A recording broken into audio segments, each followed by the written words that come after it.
क्योंकि आप यहाँ पे शर्माएंगे तो प्रभु की उस जगह पर आपको करेंगे। इसलिए सभी व्यक्ति अपने दिल से और पूरे मन से, तन मन धन से अपना जो भी टेंशन है वो छोड़ देना है और इस समय हम सर्वशक्तिमान परमेश्वर की स्तुति करने जा रहे हैं। तो क्या आप तैयार हैं?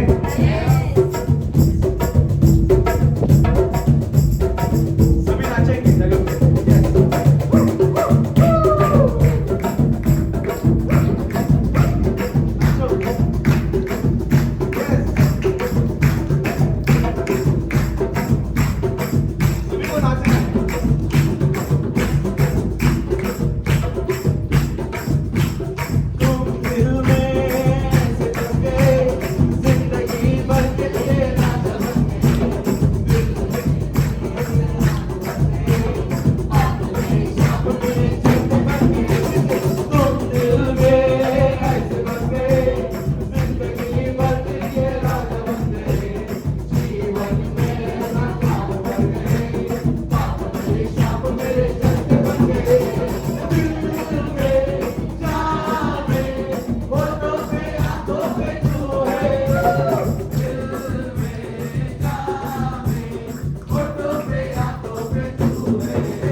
दिल में जावे होठों पे आंखों पे तू है दिल में जावे सबको नाचना है सबको अपने दिल में जावे होठों पे आंखों पे तू है दिल में जावे होठों पे आंखों पे तू